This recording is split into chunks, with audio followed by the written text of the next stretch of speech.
How's it going, everybody? Welcome back to another episode of Infinite Sports. I'm your host, Kenneth Gruenfelder.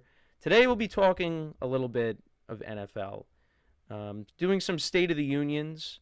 We're going to talk about the NFC today, and we'll do an AFC video as well. But I am joined by a special guest. For the first time, I'm having my good buddy Don Matassa on my show now. I've been on his show a couple of times, and we did do a podcast back in the day. But he does a college football podcast called Sloppy Saturdays, so make sure to check it out. Dami, how are you today? What's going on? How are you? This was a long waited video. I know we've been trying to do some stuff together. I'm super excited to be on. You came on right after the draft, my podcast, which was like a 2 hour long episode. So I definitely owe you a podcast or two to say the least, but I'm happy to be on. Like you said, we had a podcast before, had some magic. Happy to talk NFL with you again. That's right, yeah. So, and usually when it comes to me and Dami doing podcasts or me and Ben doing podcasts, as you've seen over the years, yeah, the podcasts tend to run very long because we don't know when to stop talking. But yeah, so today, like I said, we're going to be doing some State of the Unions. Today we'll be talking about the NFC. So basically, what we're going to be doing is we're going to go over each division, each team, talk about some of the things that we like, some of the things we maybe dislike, what the teams could potentially do this season, things like that. It's only June, but we're slowly but surely getting closer and closer to football season, and Dami knows a lot more when it comes to college football. So obviously, if there are certain draft picks that he liked with certain teams, he'll of course touch upon them as well. But yeah, we're gonna go through that, go through free agency moves, things like that. So I guess we'll start off with the NFC East. So last year, of course, the Eagles, they occupy that division. They just won the Super Bowl. Um, I'll be honest, I don't think they made any crazy moves this offseason. They definitely lost some guys in free agency, particularly on the defensive line. A couple guys, Milton Williams and Josh Sweat, they both signed elsewhere. But if there's one thing that we know when it comes to the Eagles, they also traded C.J. Gardner-Johnson as well again. But if there's one thing we know about the Eagles is, yeah, they might lose guys, but they could very easily replace them. They have a very good front office. So, yeah, they might have lost some guys on the defensive side of the ball, but, I mean, this team is still going to be very good. They still got a loaded offense. You're still going to have Saquon Barkley, that offensive line, A.J. Brown, Devontae Smith, and, of course, Jalen Hurts behind center. So, yeah, like when we look at some of the other teams in the division as well, like the Cowboys, they made some moves in the offseason as well. The biggest move they made was actually after free agency and after they draft. They traded for George Pickens, so they get that weapon opposite of CeeDee Lamb, which is something that they desperately needed last year. They did address the running back position in free agency and in the draft, but we'll see what happens there because running the football was not their strength last year. And you do have Dak Prescott coming back healthy, so they went 7-10 last year. You got a change at head coach with Mike McCarthy going from him to now Brian Schottenheimer. So, we'll see how that goes as well.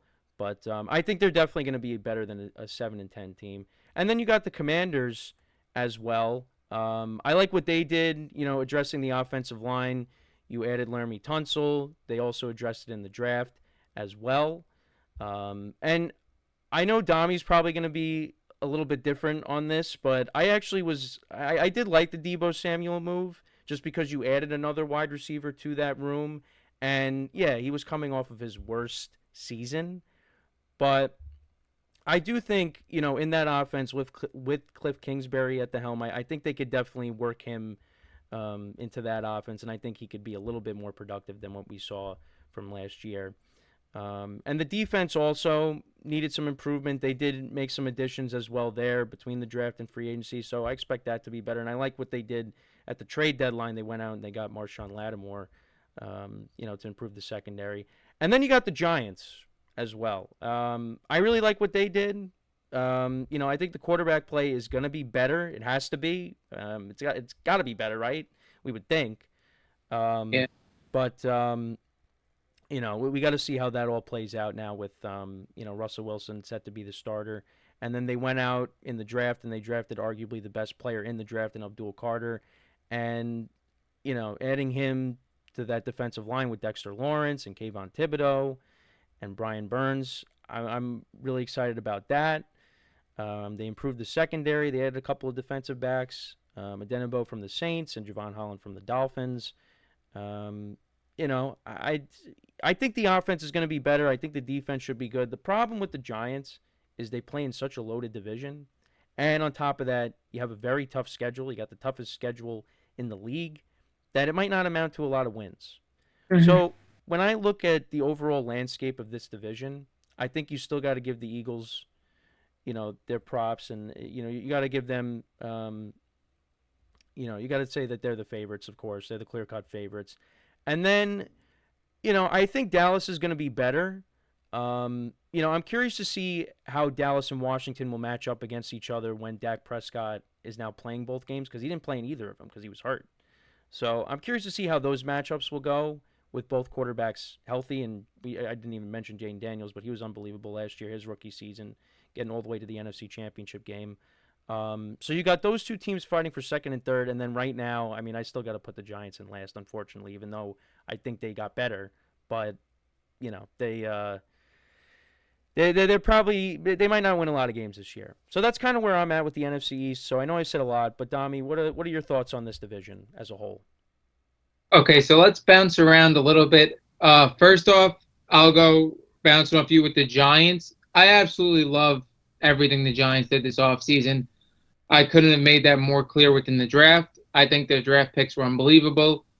I think Abdul Carter at 3, I thought he was the best player in the draft. I thought when you talk about him or Travis Hunter was obviously the debate. I think Abdul Carter is the most NFL ready, highest floor type of guy. I think you know what he's going to be. His ability to play linebacker end to end. I thought that was a home run. Like I said, I think he's a game record best player in the draft, and they were able to get him at 3, which I thought was a home run. And then them not falling in the quarterback trap. Obviously, leading up to the draft, 2 months, I would say 2 months in, we all thought it was possible for him to go Shador Sanders, somebody at 3. They were able to get the quarterback they wanted at, I believe it was the 25th pick. Yeah, it was 25 or 26, but yeah. They were able to trade him and get him. So they didn't fall in the quarterback trap in a weak quarterback draft class, taking a quarterback top 5. They took the best player in the draft and were able to get a quarterback who I absolutely love. I think the Giants are building such a great core for winning. I think when you look at their defense, like you said, the moves they made in the secondary, the cornerback from the Saints and Javon Holland, that definitely improves them. Their front 7 could possibly be the best in football. So when you look at the quarter building on defense, they're definitely building something that's going to compete in this division very soon, even though I don't think it's going to be this year. And then on this offense, the offense is a little tough. When you look at the offensive line, they've been trying to build it for a multitude of years. It's not there yet. And then for weapons, obviously Malik Neighbors, everybody has high expectations for him. He's going to be a cornerstone on this offense for the next 4 or 5 years, hopefully, if they're able to retain him. He looks like a complete stud. But other than that, I do like Wan'Dale Robinson and a couple of other parts. Tyron Tracy has been promising, but the offense itself is not there yet. And again, a lot of people expect this to be Russell Wilson. If anything happens to him, possibly Jameis Winston to start the season, and then you're going to ease Jackson Dart in. With the tough schedule, I don't expect them to compete this year, but I think they made perfect moves for them in the future. I think they have a path to winning. And even like you said, in this incredibly tough division, the NFC as a whole isn't as tough as an AFC. So maybe in next year or the year after, you can look at them knocking on the door in the playoffs. For the Dallas Cowboys, I really like what they did as well. They're going to be a much improved team with Dak Prescott. Dak Prescott being back, I've always been a Dak supporter. I think he just gets a little too much hate, but that's just the quarterback of the Dallas Cowboys for you. Tony Romo, same exact way.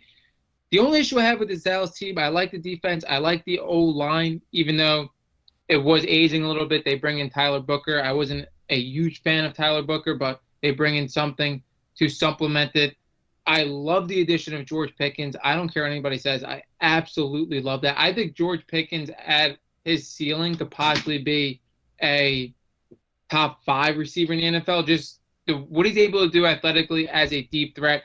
I don't think he ever had the perfect situation. You could agree with me in Pittsburgh Yeah, to I mean, get there him. was constant change at the quarterback position, and he was the main guy. There wasn't really anybody opposite of him, when he first got drafted. So now you're playing with, in your eyes, the best receiver in the league. We might have a little bit of a disagreement with that, but yeah, I mean, that is a nice duo that they have over in Dallas now with Pickens. Yeah. I mean, it's definitely a hot take. I think CeeDee Lamb's the best receiver in the league. I mean, doesn't matter either way. At worst, the guy could possibly be in the worst four in the league. He's a complete elite receiver. You have George Pickens on the other side.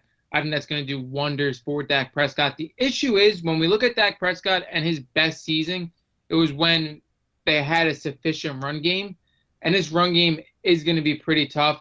Javonte Williams, a guy that we really like, doesn't even seem that far back, possibly 3 to 4 years ago, coming out of UNC. Everybody thought he was going to be phenomenal coming off his rookie season. We saw flashes. Then it just was a load of injuries. I'm not high on Javonte Williams. Jaden Blue backing him up. It's very interesting his team didn't go out and re-sign Dowdle. I thought Dowdle was a little bit better than expected. Jaden Blue, a guy that's a speed guy, but again, a guy that doesn't have a significant investment in him. The run game is my biggest question with the Dallas Cowboys. Getting into the Commanders, I think Dallas and the Commanders are really going to fight for the second spot because I think the Commanders, as much as Jaden Daniels had a super successful season, there's more tape on him now, year two, and with the Cowboys being a little better, I expect Dallas and Washington to be within one win of each other. The Commanders are improved. They definitely helped that offensive line a lot. Deebo Samuel, like, I'm not in love with the signing, but I do understand that they basically just took on the contract. They gave up nothing. And the biggest thing we talked about it with Josh Allen, Joe Burrow, people who didn't get the Super Bowl in their rookie deal. When you succeed so early on your rookie contract, the team should really be going all in because a quarterback on a rookie deal, like we know in the NFL, you're able to do so much around him when they're on that type of contract. So I like the move. You're basically just spending money on Deebo Samuel. You didn't really give anything up. You're adding another weapon for your quarterback. Again, for Washington, very similar to Dallas, the run game I really just don't like. Brian Robinson, I like as a compliment, even as a split back, but a guy that's going to take a workload, I don't really know about that. But Washington should be well improved, and I expect them in Dallas to be fighting for number two in the division. And then Eagles, there's really nothing to talk about. Not a lot of big additions or departures. The team is absolutely loaded. Saquon Barkley, it's going to be very interesting to see if he's just going to explode again next year or is he going to take a little bit of a step back. But the receivers weren't really as involved late in the season just because of that team was rolling with Saquon Barkley. And Jalen Hurts, a guy that it's going to be very interesting to see where the NFL landscape puts him when you're ranking quarterbacks. A guy that's regular season hasn't been that noteworthy. Like, he hasn't been – I mean, I believe it was his second year he was in MVP talks. But other than that, the guy has a little bit slower regular seasons, and then postseason, I think he's an absolute monster. He's a guy that rises to the occasion. So Philly, definitely my number one team.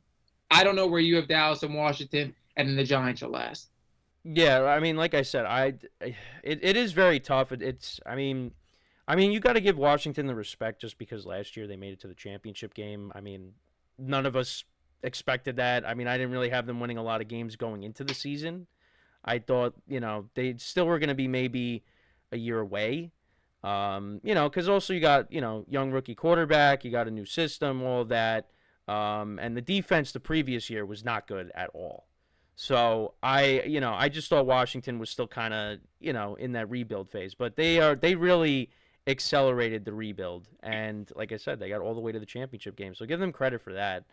Um, but so I'd probably lean towards maybe putting them at 2 and then Dallas at 3, because now they're going from McCarthy to Schottenheimer, different running game now, and I think you touched upon it. The biggest thing for them is to try to improve this running game. Because if you have this balanced attack and not have Dak Prescott throwing the ball 40, 50 times a game, I mean, that makes that offense even more dangerous. And the other thing, too, is the defense, under the radar, I think, is that they brought in Matt Eberflus to coach the defense. I mean, I think probably we would say he's a better coordinator than he is a head coach based off of what happened last year in Chicago, and we'll get to the Bears. I But think with Schottenheimer, yeah, you need somebody with at least head coaching yeah, experience as a coordinator because I'm not really all in on that hire, and I don't think anybody is. yeah. So I think the defense will be better schematically, and then also like you had a ton of injuries last year too. I mean, guys were getting hurt.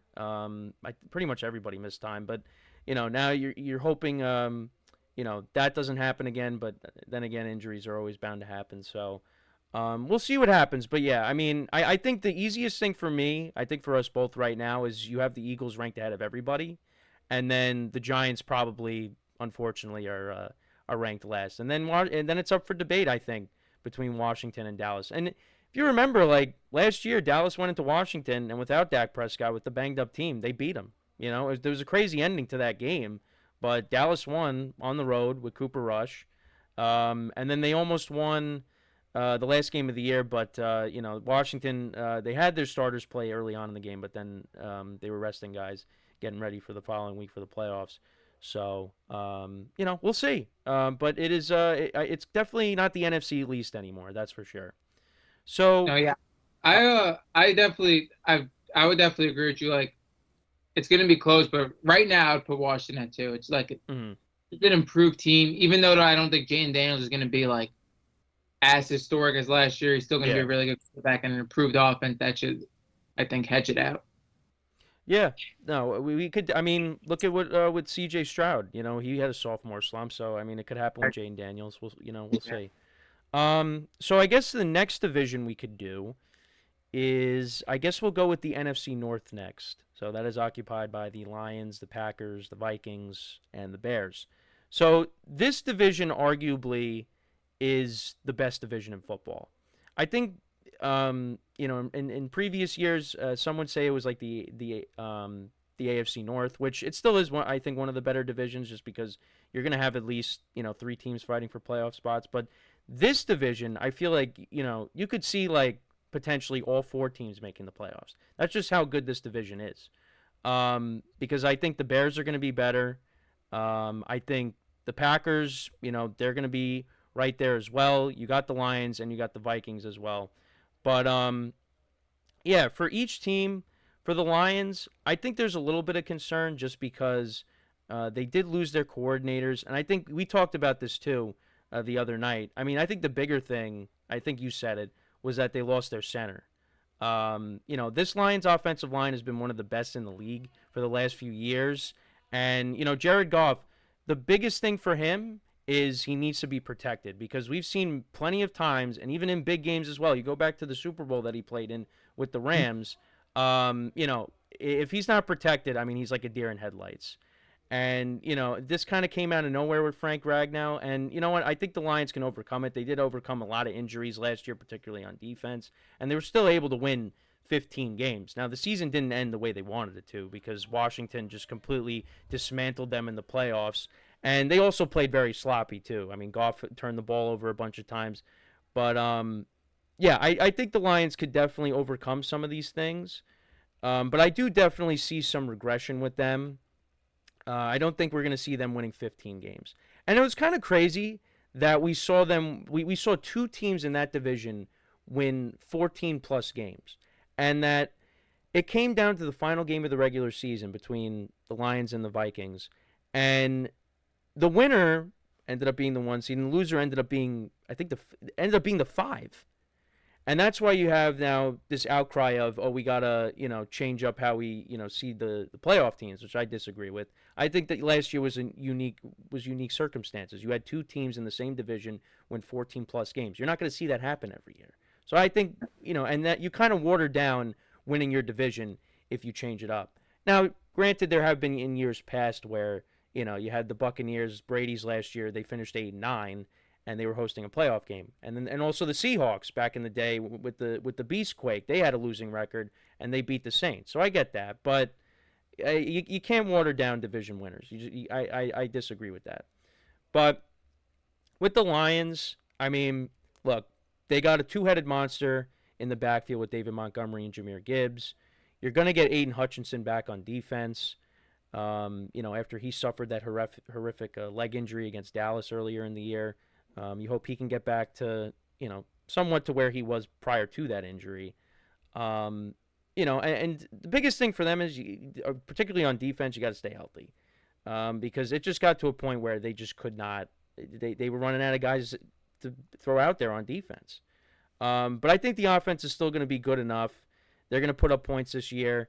I think the defense will at least be, around average, where this team is going to be competing for that division, and trying to go for the division again. But I don't think they're going to be the number one seed. I think maybe they're going to take, a step back there in that department. But this team is still really good. And then for the other teams in the division, honestly, like, you look at all four of these teams, I think each quarterback, I think you probably agree with this. I think each quarterback has something to prove this year. Because you look at the Vikings, they got a completely new quarterback now. J.J. McCarthy's now going to be having technically his rookie season this year because he got hurt in the preseason last year.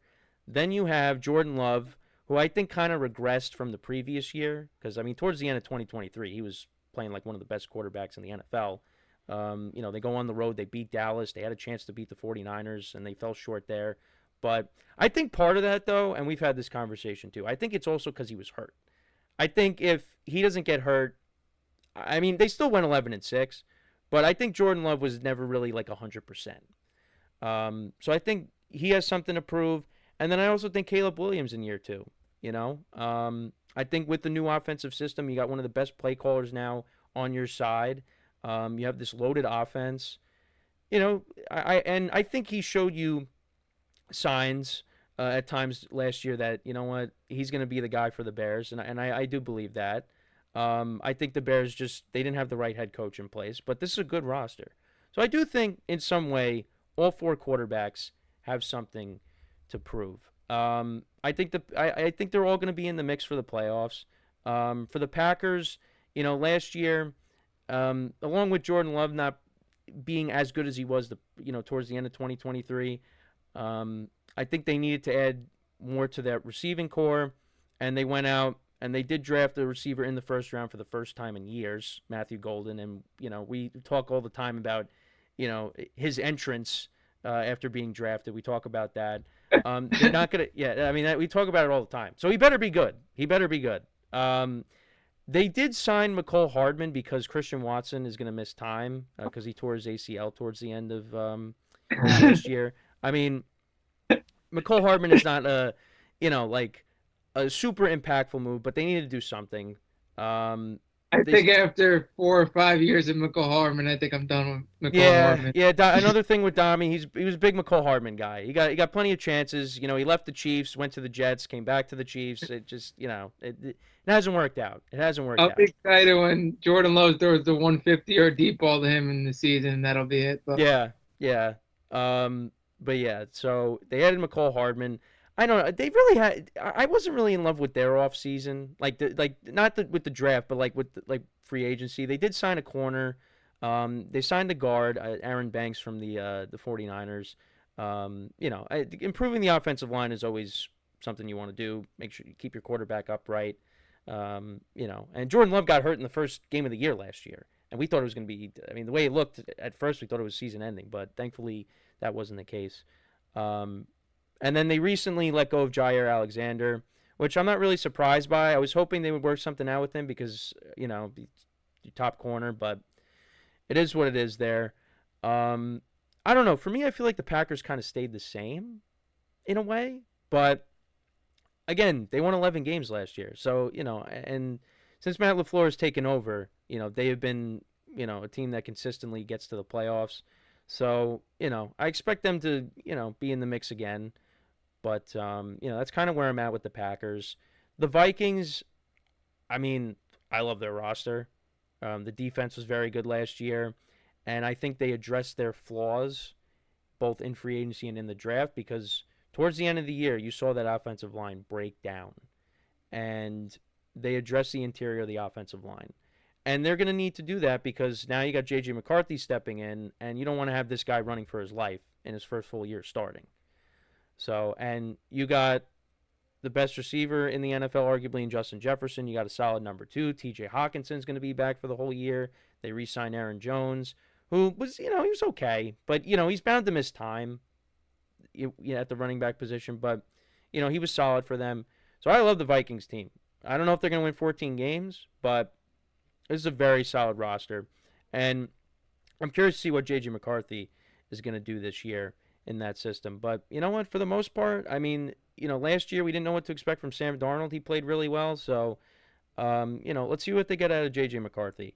And then for the Bears, I know I touched upon it a little bit. I definitely expect Caleb Williams to be a lot better in year two. New system. The playmakers around him. They drafted Rome Odunze last year. You got DJ Moore there. They drafted who was the tight end that they drafted? They didn't draft Loveland out of Michigan. Yeah. They didn't draft Tyler Warren, which a lot of people thought, he could have went there. But they actually also addressed the offensive line too. They traded for Joe Tooney from the Chiefs.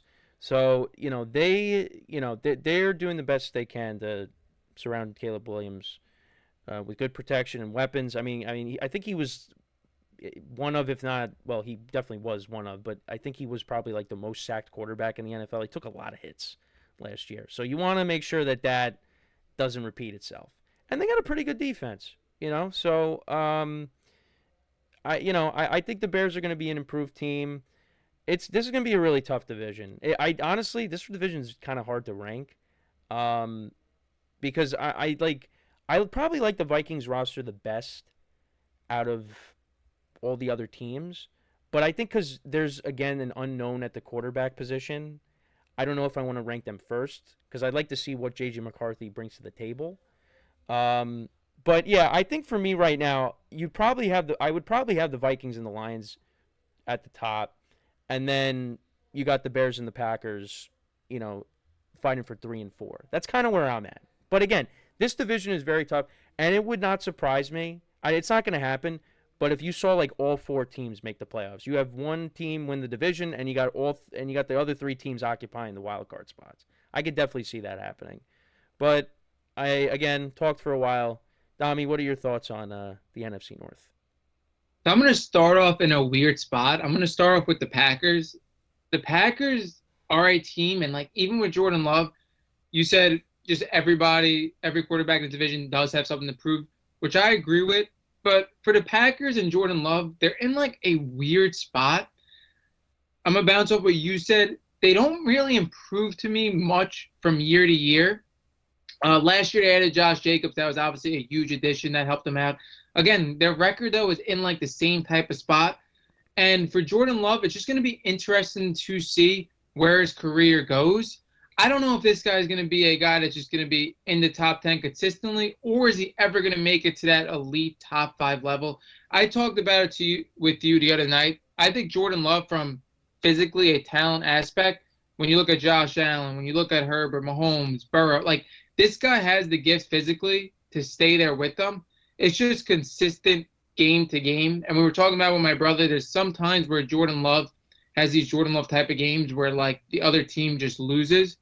But I don't know if he's going to ever put it together game to game consistently where he's going to go into that elite category. And the Packers themselves don't really do anything, in my opinion, to uplift him into that category. Like when we look at their receiving core, we've said it time and time again, their receiving core is good. They have a collection of good receivers when you look at Christian Watson, Tavian Wicks, Jaden Reed, Romeo Dobbs. Like they have all a bunch of solid receivers, but how much is it Jordan Love making these receivers better, and how much are they making him better?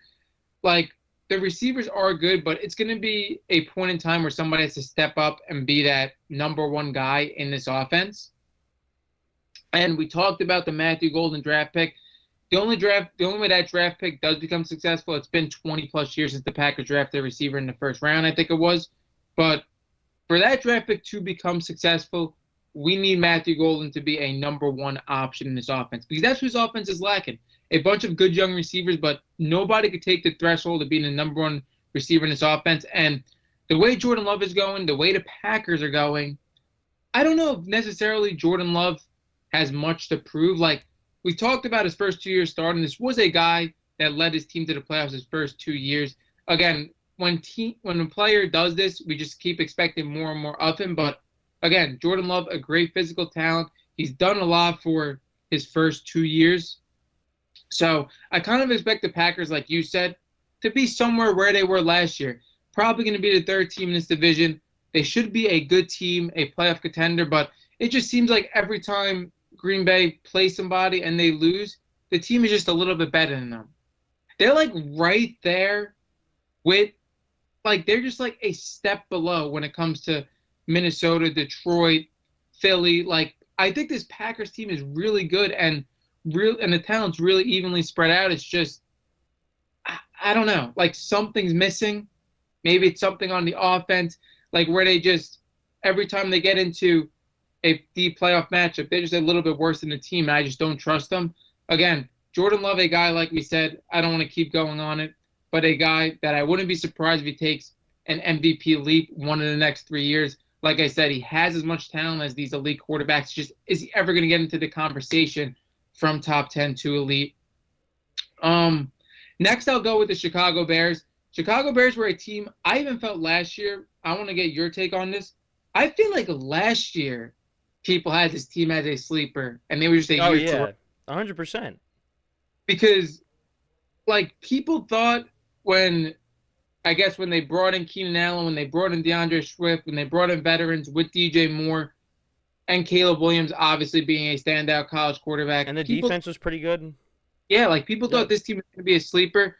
The biggest thing with Caleb Williams, and I'm not saying he's one of these guys, I hate comparing rookie quarterbacks to like legends, but Pat Mahomes, Aaron Rodgers, like the way he extends the football with his eyes up, looking to pass, it's a game. If you don't have the right supporting cast around you, he'll never succeed with that play style. And last year he had one of the worst offensive lines in football.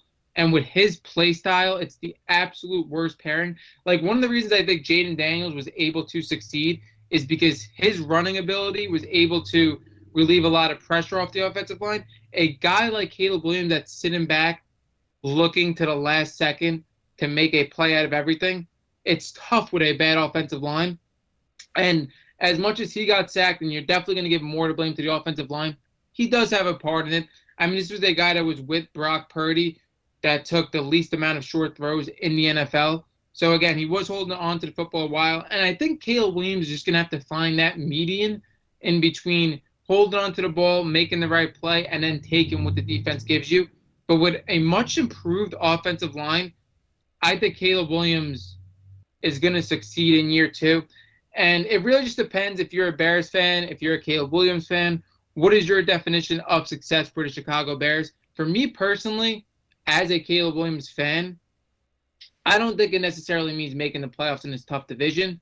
If this team was able to get 8 or 9 wins, and you saw throughout this season that Caleb Williams was the quarterback of the future, I think that's a success. But I also think it's possible this team could make the playoffs as well. There's just a lot of unknowns, man. When you look at this offense, obviously Caleb Williams is unknown. But along with that, I mean, they're major contributors. Rome Odunze, who is arguably my favorite player in the league, Luther Burden, Colston Loveland, like the main pieces of this offense are so young. And then you talk about Ben Johnson. Everybody just wants to put him as a top coach already before he even is a head coach of a game. I disagree with it. Like, people love to take these coordinators off these loaded teams, but Ben Johnson, again, he does have stuff to prove. I think he is going to be good. I think he's a great offensive mind, but let him prove it first. So the Bears, again, I don't really know where to rank them. They're one of those teams with, like, their ceiling and their floor, like, there's so many different outcomes for the Bears, I feel like, for the season. For Minnesota, I think Minnesota's just, you hit it on the head. I think they're arguably the most talented team in the division. It's obviously dumb in Detroit. It's going to be interesting to see what to make of J.J. McCarthy. That's obviously the biggest thing. And when you talk about a loaded team, the last question mark you want to have is at the quarterback position. But that's just where they are. And they're another team in a rookie deal that's making the right moves to have this team contend. I think J.J. McCarthy is going to be really good. I think at Michigan, he was a great distributor of the football, a guy that didn't have to do too much. But led his team to a championship, a national championship. And it's the same thing for this Minnesota team. Realistically, how much is J.J. McCarthy going to have to do to keep this team to succeed? Like we saw with Kirk Cousins, we saw with Sam Darnold. This team is just so talented. This offense is so talented that he's not going to have to do that much for this team to get into the playoff spot. Like, you have two number one receivers in my eyes. Justin Jefferson, you could argue the best receiver in the league. Jordan Addison, a guy you could also argue as a number one receiver. Obviously, he's never going to be able to be that number one receiver on his team, but he's a great receiver. They got Hockenson. It's going to be interesting to see like a full year off that injury, how he's going to be. The running game, Aaron Jones, adding Jordan Mason. Going to be interesting to see the running game as well. But this offense is super loaded, and I think it's just going to be for J.J. McCarthy in the initial stages of the season, not forcing stuff, not trying to do too much. I think J.J. McCarthy is super underrated. I think he's a really good quarterback, and I think he really was the ultimate winner in his draft class, going to this Minnesota team with arguably the best coach in the league and a great supporting cast. And then for Detroit, you said it. The coordinators, for me, I don't think it's as big of a deal as people are going to make it. They do have a pretty solid coach. I think the offensive line, like you mentioned, that I mentioned, I think that's the biggest thing for this team, like getting over that hump. It's just the way you lost your center. Like, if you would have lost him in a different spot of the offseason, you would have been able to make up for it more. They lost him kind of late. Going to be interested to see how Montgomery comes back. I think this running back duo is insane. I expect even like a little more of Gibbs in the workload. Yeah, no, I would agree with that.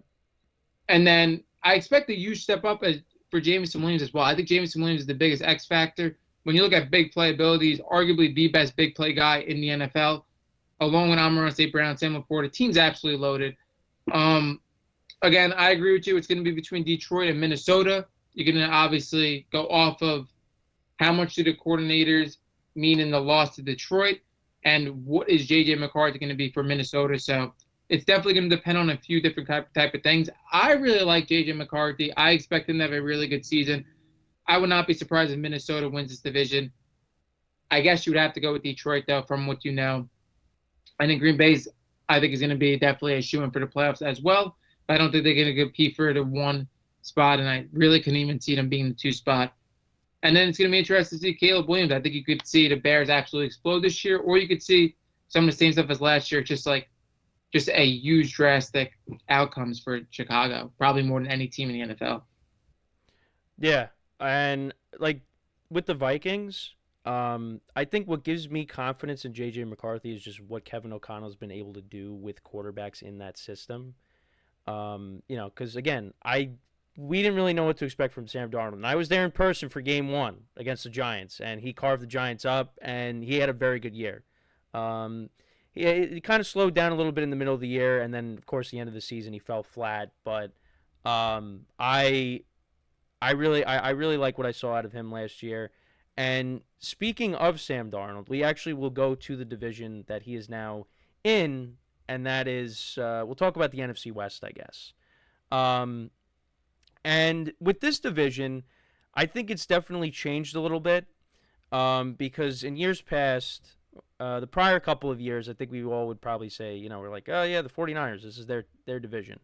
But I think that's kind of changed. I think that has changed. The 49ers did not have a very good year. They finished 6-11, last place. I mean, who would have saw that coming? But ton of injuries. Guys also didn't play up to expectations at times. And yeah, it just kind of led to that season. Now, I think that they went defensive heavy in the draft, which I think, that was kind of the right approach in my opinion.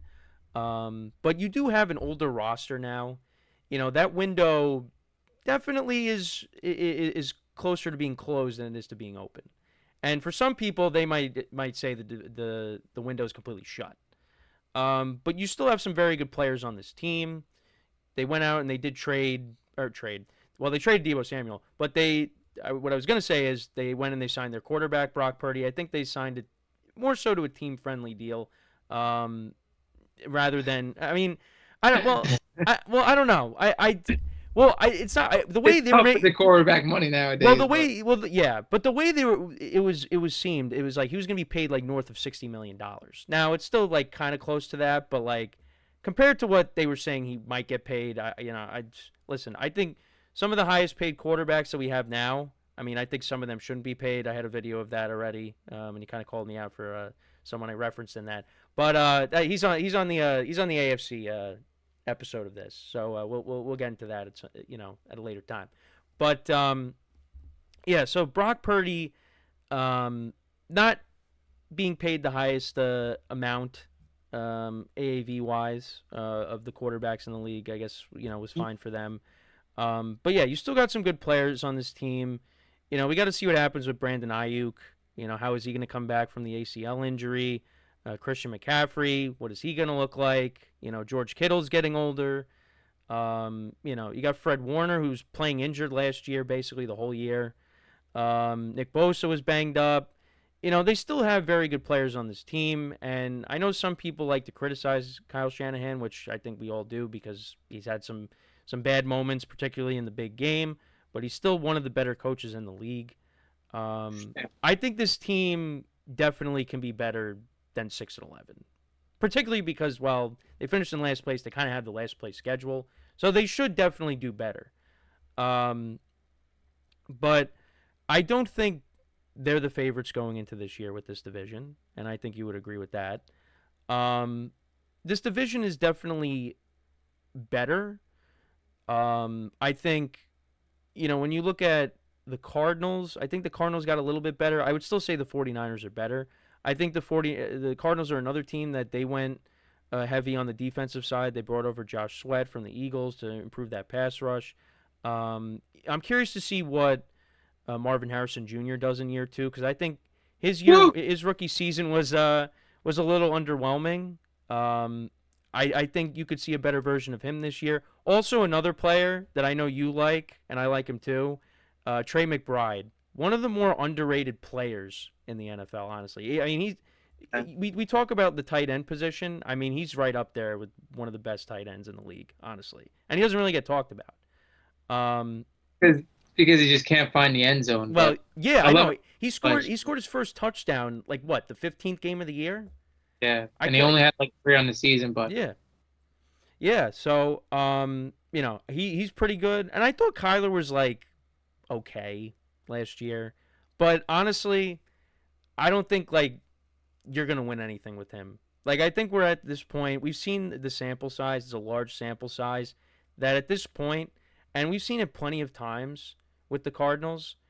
We talked, like, people would say it's a Cliff Kingsbury thing where his teams would start off good and they would fall flat, but I don't know. I think it's just also a Kyler Murray thing because the Cardinals at one point were in first place last year, and like that's the biggest thing. Like with Kyler and the Cardinals, like I was gonna say, like they're in like the same type of mediocrity. Now they don't make the playoffs every time, but they're in like the same type of mediocrity. Like you don't want to be as a franchise.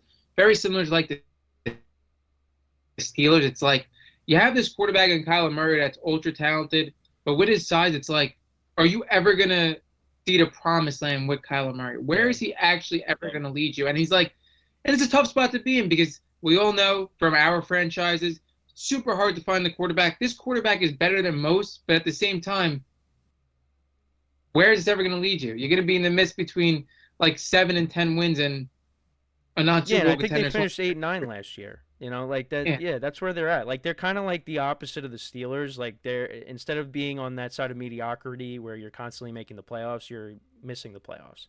And the one time they did make the playoffs with him, he was terrible. He was terrible. He was terrible.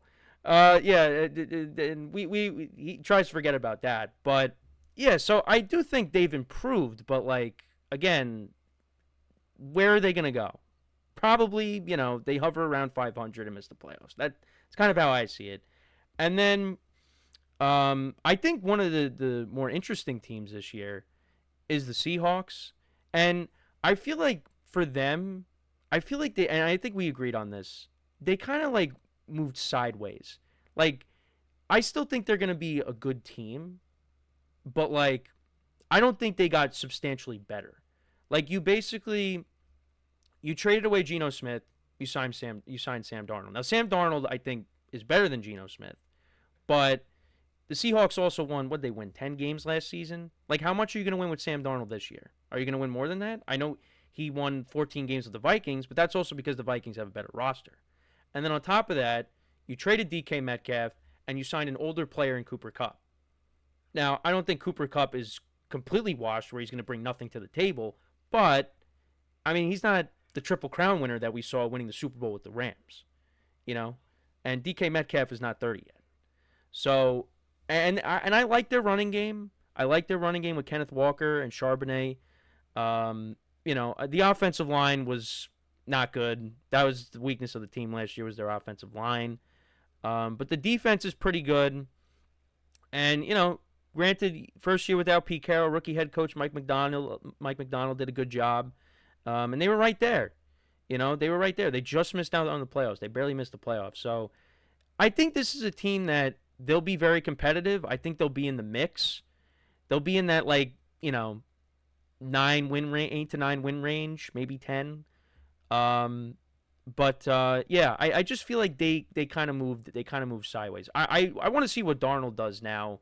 Now this is now your team. I would have Kind of. liked, kind of. I would have liked to have seen him maybe Like stay in Minnesota. What? Say that again. I said he's still on like a prove it kind of deal still. Yeah, because I think it's where it's set up where like they could get out of it after this Yeah, year. 100%. Yeah, so, I'm curious to see what he does this year in this, on this new team, and hopefully, the offensive line is better because we talked about the weakness. I talked about the weakness. If it's like how it was those last couple of games against the Lions and the Rams in the playoffs when he was with the Vikings, and I mean the Seahawks offensive line was bad the whole year. If it's like that, might be a long year for for Darnold out in Seattle. All right. Let's keep on going. Now again, Domi's a big Darnold guy, and actually both times I've seen Darnold play live, he's played very well. His rookie year against the Packers played really well, and then against the Giants, Week 1 last year played really well. At the expense of the Giants, he played well. But yeah, let's go to the team that I think is the best team in this division, and I think they're going to go very far this year, and that's the LA Rams. I really love this team. I think you got one of the best coaches. They were able to figure things out with Matthew Stafford. You got Puka Nacua, Kyron Williams, and then you went out and I think you upgraded. You got an upgrade over Cooper Kupp, and you get Devontae Adams. I think Devontae Adams, many people probably say like, oh, with the Jets last year and the Raiders, he doesn't look the same. Well, I don't agree with that. I think Devontae Adams is going to show you that he's still that dude, and he doesn't have to be the number one guy because you have Puka Nacua there. He's the number one receiver in the offense, and now you got Devontae as the 2. I think Devontae's got more left in his game than Cooper Kupp does. So I really loved that move.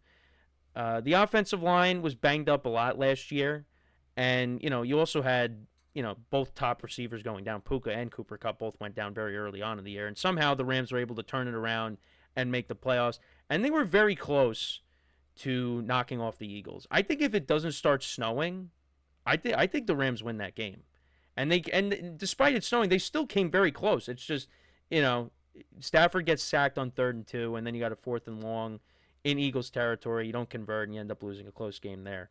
But the other thing too is this defense. Once we got towards the middle of the year, it really started to show off. They got a lot of good young players on this defensive line. Jared Verse now going into his 2nd year.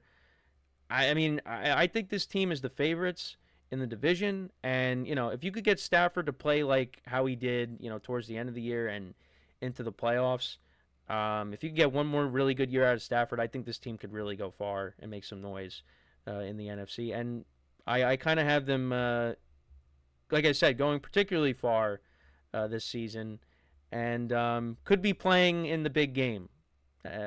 We'll see. But right now, if I were to rank these teams in the division, right now I put the Rams at 1. At 2, I'm going to say the 49ers bounce back, and they're going to be a team that competes for a wild card spot. And then you got the Seahawks and the Cardinals. I'd probably put the Seahawks at 3, and then the Cardinals probably at 4. This division, in my opinion, is a little bit easier to rank. But I don't know. For me, I'm giving the 49ers that respect and saying that they will bounce back. But who knows? That's kind of my opinion, though. Love the Rams going into this year. I think we kind of have the same views on the Cardinals, but and we'll see with the Seahawks. So, what are your thoughts on this NFC West, Tommy? All right, so common, like when me and you get together, you say the division's easy to rank. I have a complete different ranking. But to go into everything, the Rams, like I think the Rams on paper are one of the most talented teams in the NFL. When you look at them talent-wise, what they have throughout that roster, they're a top 3 to 5 team in the NFL talent-wise. I just want everybody to like pump the brakes a little bit on the Rams because, like you mentioned, a little bit with Stafford, with Devontae Adams, there's going to be a time, I don't know if it's this year, next year, the year after, and luckily for Stafford, everybody says your arm is the last thing to go, and he has one of the most talented arms we've ever seen in the NFL. But it's going to be very interesting. His team does have an old aspect to them. I just want to see what you get out of Stafford this year, what you get out of Devontae Adams this year. In my opinion, if I would have to bet, I would say they're both still pretty solid. But it's going to be interesting to see because I think either of them, who are huge parts of this team, could take a step back this year in production. Again, like you said with Devontae Adams, I don't think he's going to have to be what he was. Obviously, Devontae Adams is a guy me and you both love, but Puka Nacua, a guy I also love. I think regardless of Devontae Adams' outcome, I think he's still the number 2 in his offense. I think Puka Nacua is a guy right now in the midst of his prime that's bouncing in and out of the top 5 when you talk about receivers in the league. Super underrated, Puka Nacua. And again, this defense for the Rams, like you mentioned, it's solid and just on the rise. It got better last year, and I think it's going to be even better this year. They got a lot of young pieces that are only going to get better. If you would have to rank it, this would be the number 1 team. But again, I think there's more. I don't know how to explain it. I think there's just more to worry about this number 1 team in the division than other number 1 teams in other divisions. I guess I would put it that way. And then going into Seattle, Seattle's a team I absolutely love. Very different from you. I am 100% all in on Sam Darnold. I think Sam Darnold showed last year that his talent, finally, he was able to all put it together. I think it depends. It's one of those things like beauty's in the eye of the beholder. It's how much do you think Sam Darnold is an upgrade over Geno Smith, or if you even think he's an upgrade at all. I mean, we know some people. Yeah, I mean, I definitely think he's an upgrade. I think we've talked about that plenty of times. I definitely think he's an upgrade.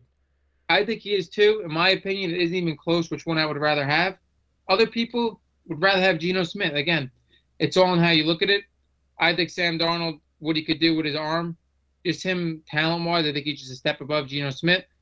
And again, like I mentioned while you were talking about it, I think he's going to have something to fight for. In the sense, it's his team coming into the year more than it's really ever been, probably since his rookie year in the Jets. Because when you look at him on the Vikings, up until J.J. McCarthy got hurt, it was a question if he was even going to start the year. Obviously, he had a great year. This year, there's no question. He's going to be the one to start for Seattle. So it's his team in that sense. But Seattle obviously shown they still don't have fully trust, belief in him because they could opt out after 1 year. And Jalen Milroe is the guy behind him that's making noise, a guy that I absolutely just don't like at all. But, again, they have an out. For the Seattle team, I really like them. I think Jackson Smith-Njigba is a guy, when you're talking about underrated players in the league, I think he is at the top. And this is a guy next year that could get in the conversation of Jefferson, Chase, and CD. Like, this is how good I think this guy is. Which, again, it might be a hot take. A lot of people definitely don't. I mean, I think he's definitely gotten better. Like, the progression, you definitely saw it last year. I think he's only going to get better. Mm-hmm. And the interesting part about that whole pairing is Cooper Kupp and DK, again, I think it's like a toss-up for 1 year who you would rather have. I think DK is a little overrated as a DK Metcalf jersey in the back. I was just going to say that. This is not my room. But I think DK Metcalf is a little overrated. I mean, when you look at his physical gifts, this is a guy that we thought would be in the top 5 conversations for receivers. He's just not. And Cooper Kupp's a guy that you know what you're going to get. And Cooper Kupp, we were talking about Deebo Samuel early in the episode, a guy that's just less likely to fall off because, I mean, this is a guy that's a route technician. And usually when you see people fall off is because of their burst, their athletic ability. But for somebody who's so skilled running routes and one of the best football minds in the NFL, I think he's still definitely going to be productive.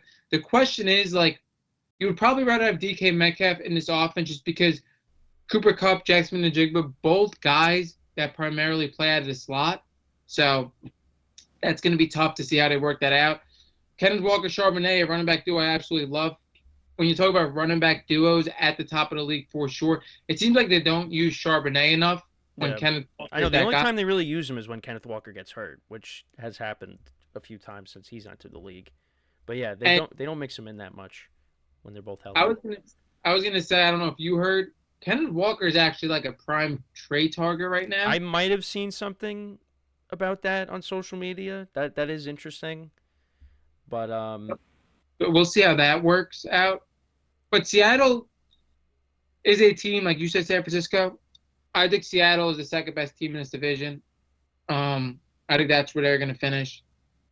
I like everything. I think Sam Darnold still has to prove some stuff. And I think he's an upgrade over this offense. Even if he's a slight upgrade, I mean, this is a team that won 10 games. They could get them to 11. yeah, I mean they won 10 last And year. they So, get I them mean to they could definitely do it again. that's going to be his second spot. And I think for me personally, why I have Seattle over San Francisco, I just think there's less question marks with Seattle. Mhm. Sam Darnold isn't a question mark for me. That team already was at 10 wins. Again, Cooper Kupp's kind of aging, but when you look at what's aging for San Francisco compared to Seattle, I don't know. I think there's a lot more question marks San Francisco. As I'm getting into San Francisco, I really like Brock Purdy. I really do. But now is the point where Brock Purdy, where you came in as this Mr. Irrelevant and you were running this offense better than anybody in San Francisco has in a while, and you were just a distributor to his weapons. Now it's time where you got to be a game changer. Now it's time where the expectations have to rise, and the money justifies that as well. Because when you look at what left this offense, obviously Deebo Samuel left. You're talking about Christian McCaffrey, a guy that's going to be at the back end of his career coming off an injury. Brandon Ayuk coming off an injury. Like, Brock Purdy's going to have to be the guy. And that's going to be a big question mark. And I think what you're going to get out of Christian McCaffrey, Brandon Ayuk, Bosa, Warner, all these guys that are old coming off injuries, that's a lot of question marks for me. That's why I just have Seattle a little bit above them. But obviously they are very close. Do I think Brock Purdy could be a game changer? 100%. I do really like Brock Purdy. I think he's one of the better quarterbacks in the league. I think it's a good signing. Like we mentioned with Kyler, I don't think he's on that tier. We've seen Brock Purdy play in a Super Bowl and play extremely well, as good as you could possibly play. You could argue he played good enough to win that Super Bowl. Oh yeah, 100%. Like, Brock Purdy's in a different tier. I think Brock Purdy's really good. I would have kept him if I was San Francisco, no doubt. It's going to be close between San Francisco and Seattle. Arizona, I don't even want to talk too much about it. Absolutely love the Maserati. Think he's going to have a breakout season. Trey McBride, they got it, like you said, underrated. The defense is okay. Kyler Murray's just a guy, again, the ceiling and the floor. High ceiling, low floor. I mean, low ceiling, high floor. Like, again, you're going to talk about 7 to 10 wins. This team isn't really going to go anywhere under Kyler Murray. Yeah, no, I do agree with that. It's just it seems like every year for the most part when Kyler plays, like they'll go off to these fast starts. Kyler's an MVP candidate, and then they fall flat. So I kind of expect the same thing when it comes to the Cardinals. So now we got the final division here, and you know what, definitely more interesting than the past couple of years, I would say. Based off of how some of the teams finished, and that is the NFC South. So when it comes to the Saints, a little bit different than what we thought. I guess a month or two ago, because we thought Derek Carr was going to be under center. Since then, Derek Carr has now retired, I would and have done the same thing. he's off the books. Kind of a sad ending to his career, honestly, because when he first came into the league, and particularly in 2016 when he looked like he was going to be an MVP candidate, it looked like he was going to have a promising career. Like, be a competent quarterback, but it just, I don't know. Just a lot of stuff happened when he was with the Raiders, and then it just didn't get better when he went to the Saints. I feel like So, just the guy like same thing with Carson Wentz. Like mhm. one injury kind of turned his career Yeah, around, and he never was able to hit his ceiling. yeah. And just like a lot of stuff happened though, like between the coaching, his stuff off the field with some of his receivers were doing, and then you go to the Saints, and the Saints, they just have not been able to find that guy since Drew Brees retired. And now you're going into the year with you drafted Tyler Show, and you still got Spencer Rattler on the roster. It's just the Saints, I'm not expecting a lot from this year. Let's just put it that way. I think this is a team where they should have teared this thing down years ago and started from scratch, but they just tried to stay competitive, and it just really hasn't worked out. Since Drew Brees and Sean Payton left, this team is just stuck in the mud. But yeah, they still got some veteran players on this team. I think you've definitely seen it. Maybe Chris Olave is a guy they could potentially trade, maybe get something back for him. The thing that's so tough about that is like I was thinking that too, and then like last year they signed Kamara to an extension. It's like yeah, I don't even know what they're doing. yeah, and Kamara's about to be 30, I'm pretty sure. So and he's not the same. He's not like how he was when he first broke into the league. Because the Like Saints you had a said, really Saints they had just a hold stuff. mhm. Yeah, and the Saints really have had a good duo with him and Mark Ingram. That was a really good duo when Kamara first came into the league. But yeah, I just right now they're very easy to put last. We're gonna put them in last. And then when you look at the other three teams, so I do want to talk about the Carolina Panthers. I do think this team can improve. I don't know if I'm going to say to the point where like we're talking playoffs, but I think, and you're probably going to say the same thing, I really liked what I saw from Bryce Young down the stretch. I mean, he played pretty good games against both teams that represented in the Super Bowl with the Chiefs and the Eagles. Now, he did lose both of those games, but, they came back against the Chiefs, and then, of course, the Chiefs pull it off in the end like they did. And then against the Eagles, like, I forget who was the receiver, but Really yeah, drop that ball. yeah, right there in the end zone. And, maybe they could have pulled off an upset there. But you definitely saw a different Bryce Young when he was benched and then when he came back and started games for them again. When Andy Dalton started a little bit there. But yeah, you saw a different quarterback. And now they went out and they drafted Tetero McMillan, who I guess outside of Travis Hunter, who will also be playing receiver this year, playing both receiver and corner. Tetero McMillan was probably the best receiver going into the draft, but then now they go out and they get him. They add him to this receiving core. I liked what I saw at Chuba Hubbard last year. We talked about Rico Dowdle before. They signed him over from Dallas. They got a lot of running backs. Yeah. So I think this Panthers team is going to be a bit better. They did make some improvements on the defensive side of the ball because the defense also was not good last year. But I do think this Panthers team, you're going to see improvements out of it this year. And I think the main thing is Bryce Young continue to grow and develop. And, it's compared to where he was prior to the benching and, the previous year where it just was not looking good. I mean, we could see a different version of Bryce Young in 2025, and I hope that's the case because, seems like a good kid, and he took this very seriously, and having Andy Dalton there, I think helps when you have that veteran presence, backing you up. So, I think we could see some improvements out of this team. But again, I'm not going to say playoffs. I think that's still a little premature, but I think maybe you could see them maybe win one or two more games than they did last year. Well, I actually really haven't looked at their schedule, so I don't know how the schedule looks right now. But, we'll see what happens. And then the other two teams, the Falcons and the Buccaneers, the Falcons had a very weird year last year, with the quarterback play particularly. Kirk Cousins, they brought him in. They give him $100 million guaranteed, a 4-year contract, coming off of an Achilles injury of his own. And he was a mixed bag, and he fell flat towards the end of the year there, and that led to them putting in Michael Penix. It's really weird to say. Like, Kirk Cousins ends up getting benched, and he was playing so poorly.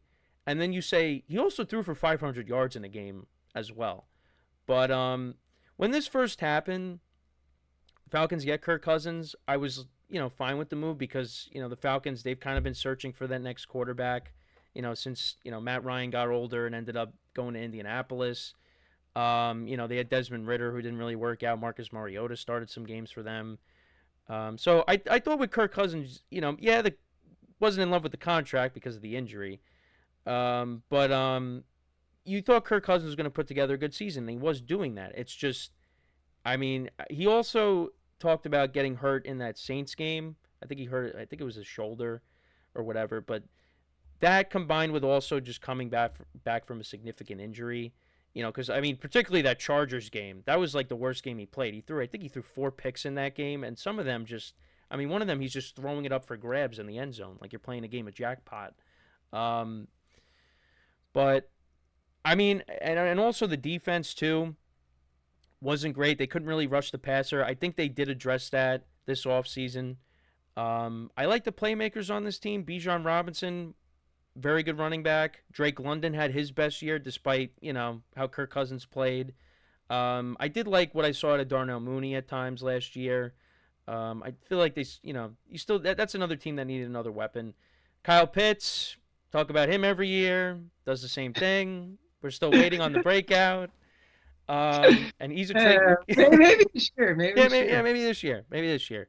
And he's also a trade candidate too. I saw some of that. Yeah, Uh, Eagles will probably get him. He'll be the best end of all time. Yeah, if he goes to the Eagles, I think that was it, right? The Eagles were potentially interested. Yeah, great. Yeah, add him to that offense. So probably, yeah, exactly. It'll be the greatest tight end of all time. Um, but I do like where the Falcons are at. And you know what? I think from the limited action that we saw from him, I thought Michael Penix did okay. And, Um, I thought he looked good. The Washington game was good, I thought. Yeah, the Washington game was good. The Panthers game, it was a shootout, and he did have some turnovers in the game as well. But I think in the limited action that we saw, he was okay. I think he can only build on that. And like I said, the defense, I think they improved that a little bit. So this Falcons team, between them and the Tampa Bay Buccaneers, they're going to be battling it out for that division. And I think it could be a scenario where the division is your only pathway to the playoffs because we talked about the NFC North and some of the teams in the NFC West, the NFC East. There's a ton of teams that you can make the argument for that can make the playoffs and take those wild card spots. But this for me, when it comes to the NFC South, if you don't win this division, odds are you're probably on the outside looking in.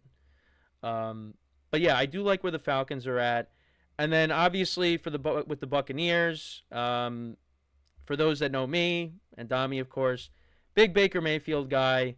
Once again, put together a good year with the Bucs. Found his permanent home in Tampa. He's looked good these first 2 years. Back-to-back playoff appearances. I mean, the playoff game against Washington, left a bitter taste in my mouth because they could have won that game, and then Baker fumbles the ball in that exchange, and they end up losing that game, a close game, last second field goal. So yeah, that hurt. That hurt. But Baker put together a good year. And what was interesting with the Bucs is I would have thought that with their first draft pick, they would have taken a defensive player. Because I felt like, offense, they're fine. Chris Godwin's coming back. They brought him back. You got Mike Evans. You got Jalen McMillan. I didn't think they needed to take another receiver. And then they take Emeka Ibuka from Ohio State. So you add another playmaker to that offense. And then on top of that, they ran the football effectively last year. You take Bucky Irving in last year's draft, and he was pretty good in 2024 running the football. You still got Rashad White. Kate Otten, solid tight end. So, like, the offense is really good. And I think they re-signed Levante David, who's, still playing, one of the few players left from that championship defense. I mean, he's been in Tampa forever. I mean, that's the only team he's known. For me, the thing that could hold Tampa back is the defense. I feel like, though, if the defense can be better, they did sign Hassan Reddick. We'll see how that pans out, because of all the drama from last year with the Jets. But, you did go out and you tried to improve the defensive line. Getting after the quarterback was kind of a problem. You still have Vita Vea up the middle. So, I mean, for the Bucs, for me, they are right now a 10-11 win team. Maybe 10. But what they win last year? I think they won. Yeah, they won 10 games last year. I think that's kind of where they're hovering around. So that's kind of how I see it. I kind of still will give Tampa their respect because they've, even back with Brady, they still have controlled that division. I still kind of see that the same way here, and then the Falcons a close second. Then you got the Panthers and the Saints. So I don't think you could disagree with this. This is probably an easier division to rank. So that's kind of how I see this division. What do you say about the NFC South? So first off, you mentioned, the winner of this division is going to be the only team that makes the playoffs at this division. When we look at the other divisions, especially in the NFC, when you look at Philly, even Washington, Detroit, Minnesota, the Rams, like none of these teams are as good as those teams. So it should be only one team that makes the playoffs at this division. Now, it's just really going to depend on if you're going to go Tampa Bay or Atlanta. That's the only argument. As much as Bryce Young looked like he improved, I don't have Carolina competing for this division at all. I don't even think they're really close to those two teams. And then the Saints are just an absolute dumpster fire. The Saints is just a team I just completely disagree with everything they're doing. When you look at them signing Kamara, as much as Kamara is one of my favorite players of all time, doesn't even make sense in your timeline. Olave, like you mentioned, should probably be gone at this point. Should probably be a trade target. You should probably be flipping the whole thing. But the only thing I could say for the Saints that would kind of make sense is you have those two players. You have some guys on defense. This division flat out sucks. So you get a quarterback or something, and you could be competing in a year. Like that's just the type of division this division is. Tyler Shaw, I think, was an absolutely awful pick. If he proves me wrong, great. But I think it was a horrible pick, especially because, like you said and like I said, this New Orleans Saints team is going to be awful. And when you look at a loaded draft class next year, they could have drafted Tyler Shaw this early and then be selecting Arch Manning, Drew Aller, Kay Klubnik, somebody next year. So that's why I disagreed with that. I would have just rolled out Spencer Rattler and whoever and kind of just, tanked. But for the Carolina Panthers, Panthers a team that, like you said, Bryce Young is a guy that we're rooting for. Bryce Young is a guy I'm not going to sit here and act like I thought he was going to be good. I didn't think he was going to be good. I mean, I thought he was kind of small and nothing really stood out. But what I saw towards the end of the season, he has a pathway of being a good quarterback in the NFL without a doubt. He wouldn't have been my first overall pick, but I am rooting for the guy. Like you said, he seems like a cool dude. I hope he succeeds.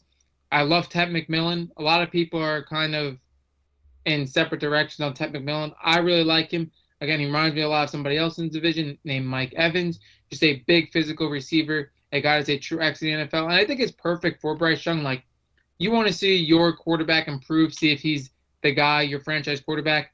You bring an X receiver, use a huge draft pick on him. I really like that. I like Xavier Legette as well. You know what's weird? Same thing with Rome Odunze and a couple of other people. These receivers get drafted with high capital, and they don't have the seasons you think in year one, and people just forget about them. I think Xavier Legette could still be a guy in his offense for sure, a good number 2 receiver. And they have good running backs as well. This Carolina team isn't bad. I think they're definitely going to be a step above the Saints, a step below Atlanta and Tampa Bay.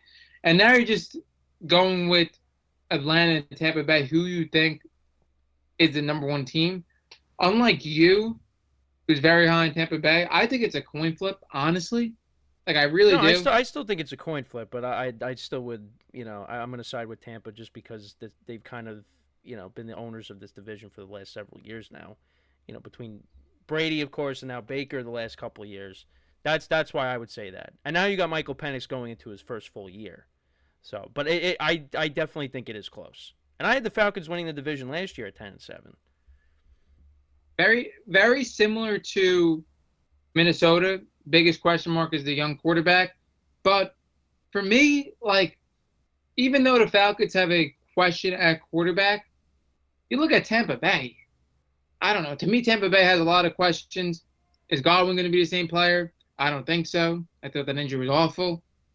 Mike Evans, he's always been consistent. He's a guy that's physical, so he's always had 1,000 yards in a season. But guy isn't getting younger. Levante David not getting younger. Like, The team is old, and I think Atlanta is a team that's rising. Like Drake London should only be getting better. Bijan Robinson should only be getting better. I Kyle think Penix, Pitts. Kyle Pitts should stay at his plateau. But I think like Atlanta's rising. Tampa Bay, I don't know. Like this is a coin flip for me. I guess I would still go with Tampa Bay. Um, Even a receiver room behind Mike Evans and Godwin. When you look at McMillan, look good last year. They bring in Mecca Buku. I think is going to be an immediate impact guy, similar to Lad McConkey, Tez Johnson. Like they have a deep receiving room, regardless of all that. And I like Bucky Irving. Always love Bucky Irving. Rashad White's pretty good number 2 back. Baker, he's good. Again, very similar to Baker, Sam Darnold, Geno Smith, guys we talk about, guys that are good in like that middle tier. Everybody has a drastic view of them. I like a Baker Mayfield leaves it all on the line. Like that's the biggest quality I love about him. I think outside of like Josh Allen and Jackson Dart coming into the league, like Baker Mayfield is with those Yeah, I three guys. mean, look at the couple runs he had last year. I mean, the playoff game against the Commanders, he trucked Bobby Wagner. I mean, he doesn't care. Yeah, like you said, he leaves it all out there. Like it's close. I don't know. Atlanta. I feel like is just getting better. Tampa Bay is getting older. I think maybe Tampa Bay hangs on this year for the division, and then Atlanta probably passes them after that. But again, same thing we said with J.J. McCarthy and a bunch of teams with these young quarterbacks. Michael Penix comes out, and he turns out to be a top half quarterback. I could see Atlanta easily passing them in the division. So it's a toss-up. I guess I would go with Tampa Bay now, just from what we know. All right, so that is we covered every division around an hour and 20 minutes. So not surprising there when it comes to these podcasts. But I guess we're gonna wrap up here now. Dami, where could they find your podcast so they can go check it out? Sloppy Saturdays, you could find everywhere pretty much on YouTube. Sloppy Saturdays on wherever you get your podcasts, Spotify, Apple Podcasts, pretty much everything. Sloppy Saturdays. TikTok, Sloppy Saturdays. So basically everywhere, same thing, Sloppy Saturdays. I appreciate the shout out. And also too, you guys find our full draft recap. You could listen to Ken there for 2 hours as well. So yeah, if you want to listen to me for 2 hours, you can do that as well. So Dami, I appreciate you coming on. Like I said, we are going to try to do a AFC State of the Union. Because if we were to do every single team in one episode, this would be about 4 hours. So we didn't have the time for that. But, Dami, appreciate you coming on. Make sure to leave a like, comment, and subscribe. And like Dami said, wherever you get your podcast, you could always find Infinite Sports if you want to listen to us on the go. We're also on TikTok as well, so give the TikTok a follow too. So, as always, I'm Kenneth Grunfelder along with Don Matassa signing off. Have a good one. We'll talk to you guys next time.